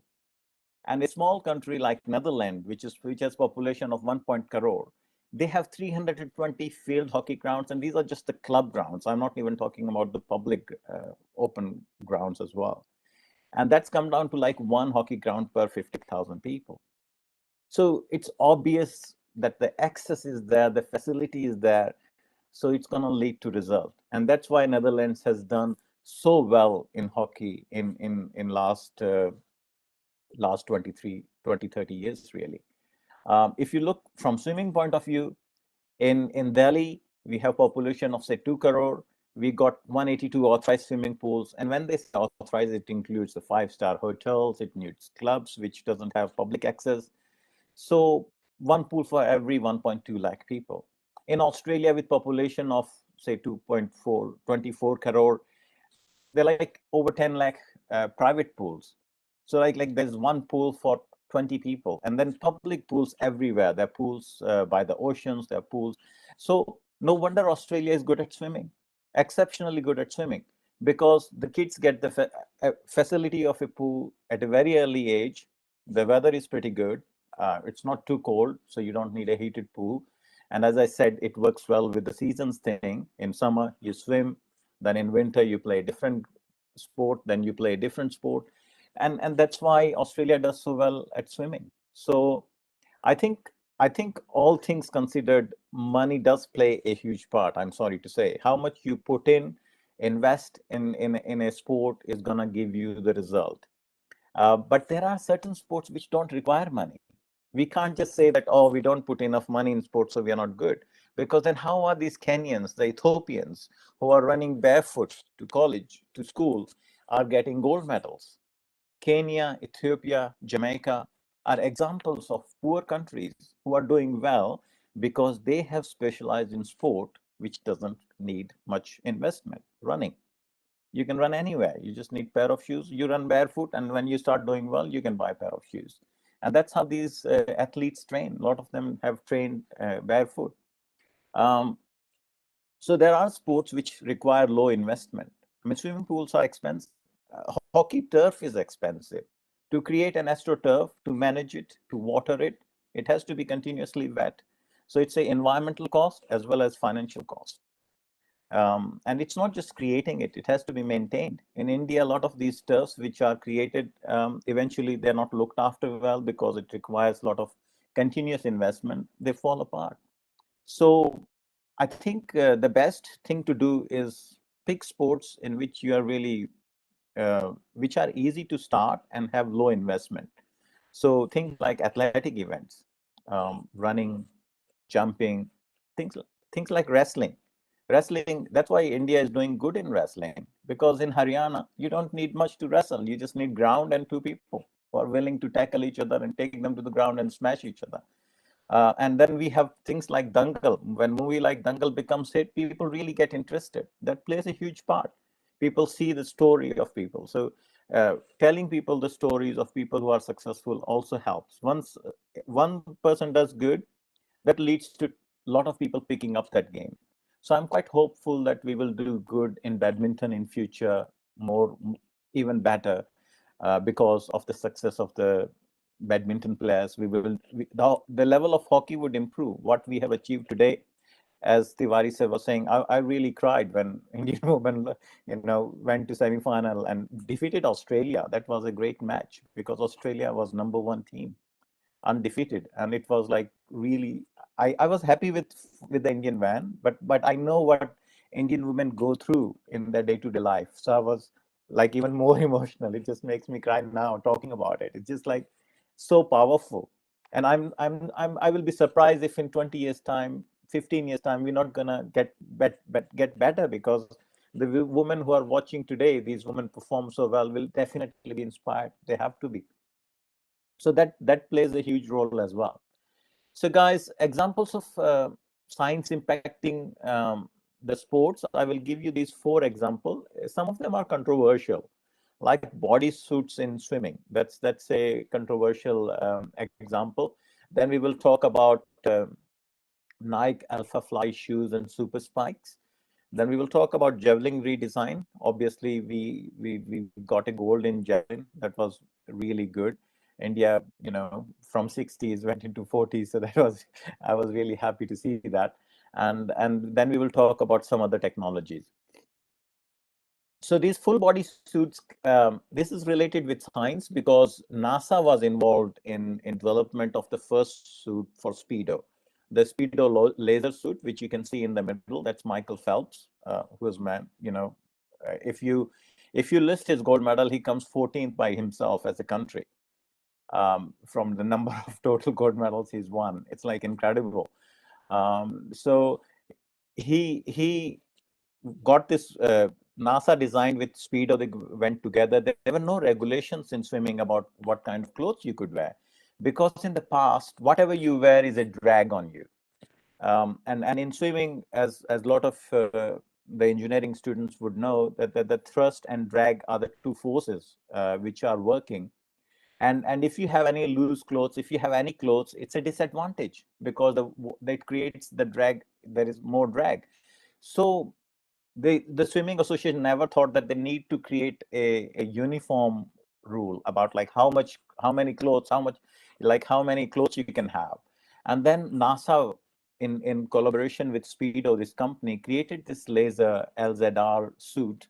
And in 2008 Olympics, overall 25 world records were broken. And out of these 25, 23 were broken with people wearing these suits. But what it started, and that was the first time so many records were broken, because the last time so many records were broken were in 1976, when goggles were invented. Like the swimming goggles came out, and that led to a lot of record breaking, because people can now swim and see and not have the chlorine in the eyes. So when these records were broken, what it led to is arms race. It lets arm race in suit building and technology. Like, you have now to build better suits. So the person you're seeing next to Michael Phelps, that's Biderman, a German athlete, who Phelps defeated by 4 seconds in the 2008 Olympics. And in the 2009 World Championship, wearing this suit, I think it's the Arena suit. Arena suit was Arena is another big swimming equipment company, and they created this suit which has got panels. So this suit was 50% polyurethane, the one Phelps is wearing. Arena came with 100% polyurethane suit with plastic panels, more or less, in the chest, which you can see are very shiny, and that gives more buoyancy and less drag. And this guy broke Michael Phelps' world record and beat him in 1 year's time, which is just impossible. You can't improve in swimming by 4 seconds in a short race. So like he went up to 1 minute 42 seconds in best Michael Phelps event and beat him. And then Michael Phelps and all the American team complained, look, these suits are crazy. So they started with the suits in 2008, and by 2009, when other companies came up with better suits, they complained, they said this is ridiculous. And it was, because at the end of the day, if you have these kind of technological things, it creates a barrier for a lot of athletes. These suits are not cheap. Again, at international level, you have sponsorships, so you can only wear the suits or clothes of the companies who sponsors you, who pays for you. So Michael Phelps can't wear arena suits, and arena athletes can't wear the Speedo suits. So that created a lot of issue for the swimming athletes. So that controversy was resolved when in 2010 FINA said no more swimsuits. Athletes can only wear suits from waist level to the knee level for men, and for women up to shoulder to the knee level. You can't have full body suits. So that stopped the controversy. By the way, in 2009 World Championship, which happened in Rome, there were 43 world records in one meet. Never happened before. Never happened before. Only one individual event, which was the men's 400 individual medley. That was the only event where world record was not broken. In every event, world records were broken multiple times because of these suits. So FINA said, and the thing is, when these suits came, there was like, FINA thought, oh well, it's gonna give us free publicity, because whenever world records are broken, it's like it's the first headline, like world record broken in this event. But then they were breaking so frequently, it became like IPL. At the beginning, it's like, oh, it's interesting, but then it's like happening so many times. It's happening so often that people could get bored with it. I'm not saying you have to, but like if it's too much excitement, and it's like the arm race and people complaining, and it was considered technological doping. So it just became a controversy. It gave bad name to swimming. And then FINA said no more swimsuits. So no more swimsuits. And then the world record still stands. That 1 minute 42-second world record, I'm sure will stay for a long time, set by Biderman. The second controversy, which is more recent, is the World Athletics bans Nike Alpha Fly in April 2020. Now, Nike came up with a shoes called Vaporfly, and in 2019, I think, and it had a plate, a metal plate.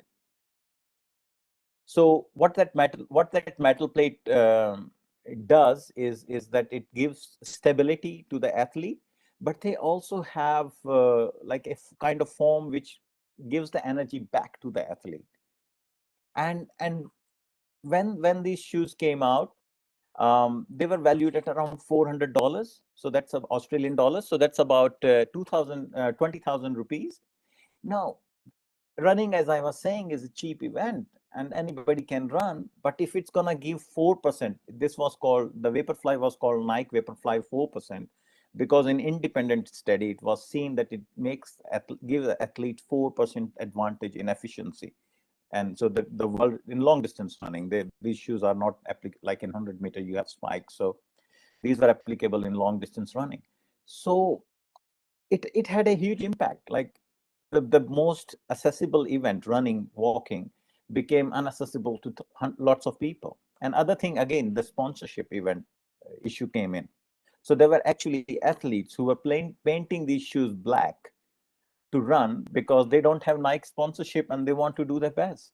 So these technological equipments do have an impact on people's lives and their accessibility to sport, and that could be a negative thing as well. So we have to be mindful that when especially the organizations have to be mindful that the laws are made in which it doesn't give unfair advantage just because you're rich, or just because you can afford to, or just because you have sponsorship with the right company. That would be unfair, because at the end of the day, there has to be fairness, there has to be equality, there has to be accessibility.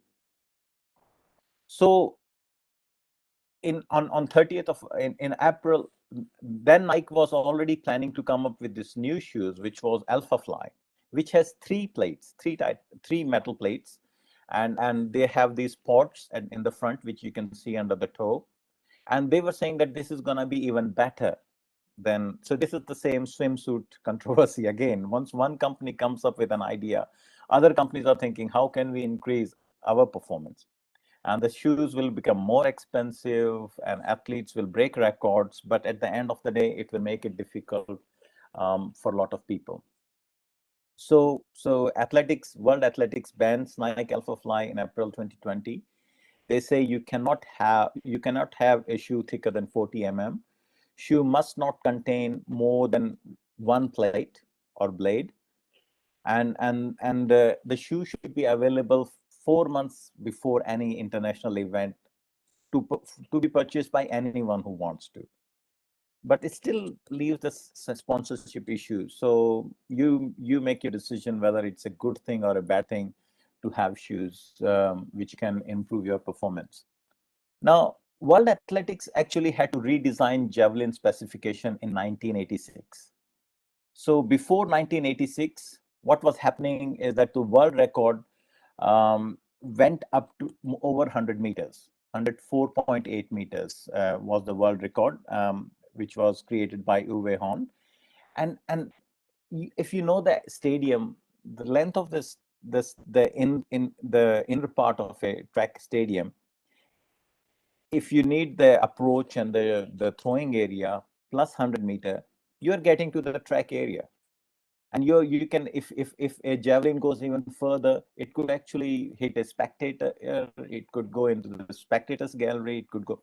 So the World Athletics had to redesign the javelin by changing the center of mass 4 centimeters forward. Before they did that, the issue was that because the center of mass was a bit lower, the javelin was floating. And where the javelin throw is measured to is the point where it goes into the ground. And if the javelin falls flat and doesn't create that impact, how do you measure it? So that created a lot of controversies, because if the javelin is not falling and if the throw is not called illegal throw or it's not measured, then the athlete is unhappy. And like when it falls, where does it fall? And it's going too long. It's creating a sort of health hazard for spectators and other people running around the track. So that the design was modified. The tip was blunted. So on the top, on the blue color, you see the men's javelin. They increased before it used to be like the women's javelin down below. They increased the size of the tip, made it a bit blunted as well, to increase the drag, and so that now with the center of mass a bit forward, the javelin actually tips in more, and it's sort of more likely, it's more likely to go to the ground tip forward. So that resolved the issue of controversies and complaints and protests by athletes. And it also reduced how far you can throw the javelin. So the current world record is still in 90s, but generally if you go in 90, you can actually be guaranteed to get a medal or even win a gold, which in this Olympic, I think it had happened at 85 meters. So I think in future they would have to increase the weight of the javelin. They kept the weight at 800 grams, and that's still, and just changed the center of mass to reduce the distance by 10% and make sure that it tips properly. But I think in future they might have to reconsider it and maybe increase the weight, because once you start going again, as the athletes develop, as the training develops, as the techniques develop, it will go even further. And once you start getting close to 100-meter area, it becomes a dangerous issue, and the field is not big enough to control the javelin throwers. Guys, Kuntal Rai sir has talked in detail about these technologies, so I'm not gonna talk about these in detail. But a few things I would like to mention is you can see the photo finish camera, which is used in shorter events. That's quite popular. In starting blocks of athletics, like 100-meter, 200-meter events, 400-meter events, what used to happen is the gun would be fired, if you remember. But the thing is, the person who's closest to the gun would hear it first. So they would have a little advantage. So now we have speakers behind every block, so everybody hears the gun at the same time.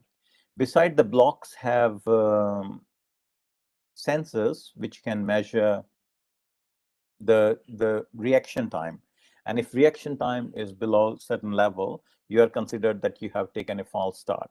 There are touchpads, touch technology in rock climbing. If you saw the rock climbing event, which was included for the first time in the Olympics, there is a touchpad where you leave, and then there is a touchpad which you have to touch, and it's recorded instantly. There are touchpads in swimming, which you obviously would have seen in swimming events, where the athletes touches and that time is counted. So that all these technologies are everywhere in sport, and it's getting difficult to separate technology and science from sport, really. With advancement in wearables, which Kuntal Rai sir talked about, it's going to be an integral part of sports, and that's how it is. So now we will quickly talk about impact of scientific training on sport. Fosbury Flop. I selected Fosbury Flop because Richard Fosbury was an engineering student. So how he changed an event for so long is incredible. We will talk about the technique of shot put throw and how changes in that has happened. We will talk about training and nutrition, and then we will also talk about British cycling team. Now, I'm on Australian time, so I just wanted to quickly check what time is it for you, and are we on? It's 11:55 here, sir. So how much time do we have, Roshni? Sir, we have 5 minutes to go, and Okay. for your Okay, turn. great. Yes, sir. So I'm speaking quite fast. I'm conscious of that. I'm sorry. I apologize. But also, I wanted to cover a few different topics. So I will try to do that. So Richard Fosbury, an engineering student from Oregon, changes high jump forever and wins Olympic gold medal in 1968 in Mexico. So you would say he was not a good jumper, to be honest, but he won the Olympic gold medal by using his engineering knowledge, like figuring out how I can do this jump better.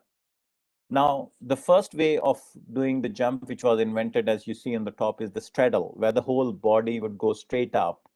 And then the Western roll came, where you're going sideways. And the third technique, which is called straddle, sorry, the first is scissor, then the Western roll, and third is the straddle. And in the straddle, you go sideways. But in all these three techniques, you will see that the center of mass is going over the bar. And if you look at this Fosbury flop technique, what happens is the center of mass actually stays below the bar, and still your body goes over the bar. So that height which you get is enough to get you a gold medal. That's how simple it is. And if you look at how these world records have been broken in high jump, when scissors is the first way how people used to jump. In 1930s, you see that the Western roll came, and then you can see the straddle came in 1950s, and you can see the progression in world records and how it comes up. In 1968, Fosbury flop came, won the Olympic gold medal by coming up with a technique, not having any background in high jump very much, and not being a good high jumper. His coach said, "You can't be a good high jumper," but he said, "Let me show you." And then you can see the progression because of Fosbury flop, and people are still using Fosbury flop. It's called Fosbury flop because of Richard Fosbury. In changing in shot put technique, it's similar story. Before, people used to just turn and push. Then they came up with a technique where you can glide to increase the momentum. But the top shot put thrower these days are using the rotational technique, where they create the momentum. You can go around, the distance is more, the speed is higher, and also you can use a little bit of, would you say, centrifugal force to some extent because of the rotation movement. So all these things matter. That's where a person who's intelligent you don't just need strength and muscles to do something. You can use your brain. You have to use the capabilities you have and figure out how to do something differently and improve. Beside these techniques, training and nutrition, Kuntal Rai sir has talked a lot about it, so I won't go a lot in it, but how you record and how you can get feedback by recording things in three-dimensional images. There is personal biology and genetics, so you can test the person's capability. There is augmented reality, virtual reality, artificial intelligence, which is coming in sport as well. In terms of artificial intelligence, I found this from PricewaterhouseCoopers, which shows like artificial intelligence doesn't have to be applied in one thing, but it can be applied in everything: training, nutrition, coaching, competition management, umpiring, analysis and feedback, talent identification. So there is a huge application of artificial intelligence in sport, and you can think from that point of view. From fuel and recovery point of view, like branch chain amino acids, so at physiological level, coming up with new and better way of developing human body, assisting human body. Fuel and recovery is obviously important, but beside that, sleep. Like I must say, IT students must be the students who get least amount of sleep probably, given that they have a lot of work. They're really and simple things like, do you take caffeine in your diet? Do you drink coffee? Do you drink soft drinks? Do you drink energy drinks? Unfortunately, in Australia, a lot of my students rely on energy drink to prepare for the exams. But what they don't understand is like it impacts your sleep. It takes three days sometime to get out of your body. It's at 50% level after 24 hours, still fighting with your hormones, which are very intricate and complex. So you can inhibit certain hormonal impacts and receptors with caffeine, but the body still keeps working against it. and then you can have caffeine crash and have a long-term impact on your health. So importance of these things, simple things like sleep, is quite important. But hydration, like in 1970, people used to tell marathon runner, don't drink, otherwise it will lead to poor performance. And now if you watch the marathon in Japan, there were like hydration stations at every kilometer or so, and people were drinking water all the time. Like how much temperature do you need to perform at? What kind of temperature you need to use? Higher temperature to keep the muscle warm, avoid injury, lower temperature, cool temperature, cryotherapy, ice baths for recovery and regeneration. Guys, the last thing I would like to talk about is the success story of British cycling. So now you would say that I've talked about from science point of view, but management, I hear you have management students. There is application of management in sports as well. And like the funding was increased in British cycling in 1998. Till 1998, the condition of British cycling was so that sponsors, the equipment manufacturer in France actually refused to give them their bikes because their image was so bad. They didn't want British cycling team to use their bikes. They thought it would have negative implication on their sports equipment and their sale if such a terrible team was using their bicycles. So they created, when the investment came in 1998, you can see all these velodromes were created. We are talking about track cycling.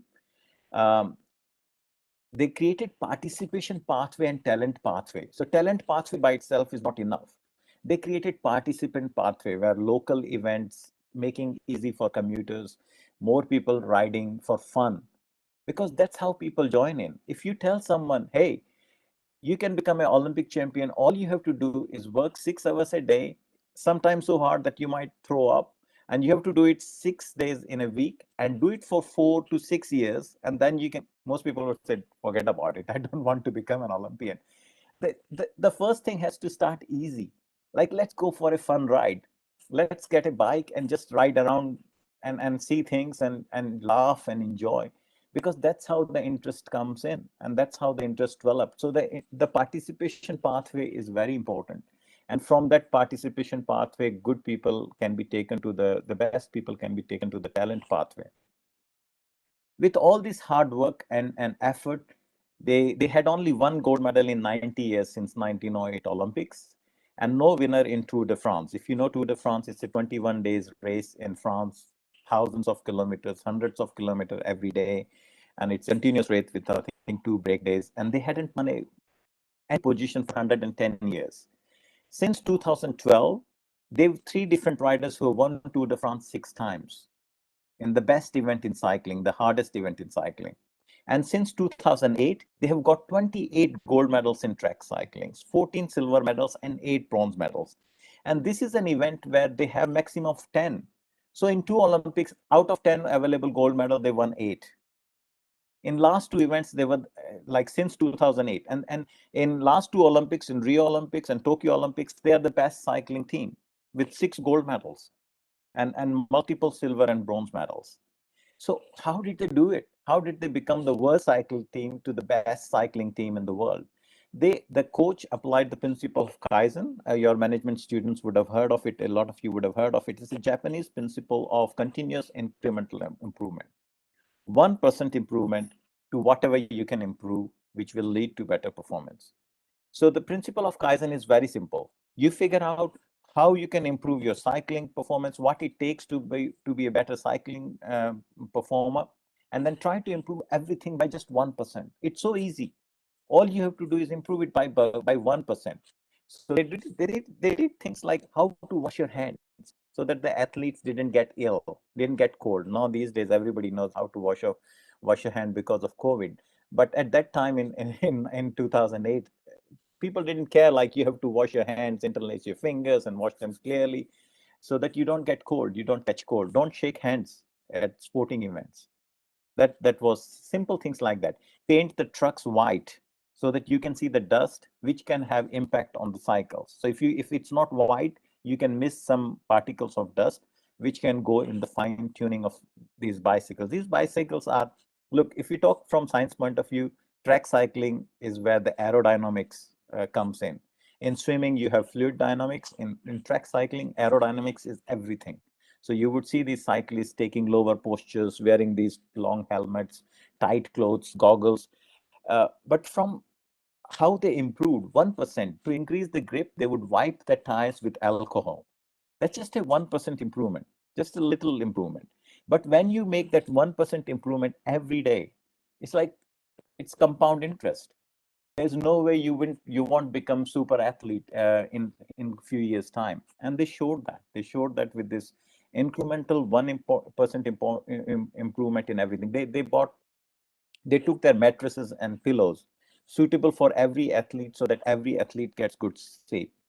They did aerodynamic test in the wind tunnels for the clothes. They started using the track cycling equipment in the road cycling, because why not? It gives you aerodynamic advantage. If it gives you aerodynamic advantage in track cycling, it will benefit in road cycling as well. You would look silly for wearing this long sort of helmet. Who cares? You're getting better, 1% better, not a lot better, but 1% better. So yeah, guys. So in summary, I would say anybody can become an Olympian. It requires input at individual and national levels. And I have great hopes for our Indian athletes because um, there is a greater investment in sports in India. It has happened not through the government as much as through these small leagues, like the badminton league is come up, the wrestling league has come up, soccer league has come up. So that will definitely increase the participation, the infrastructure.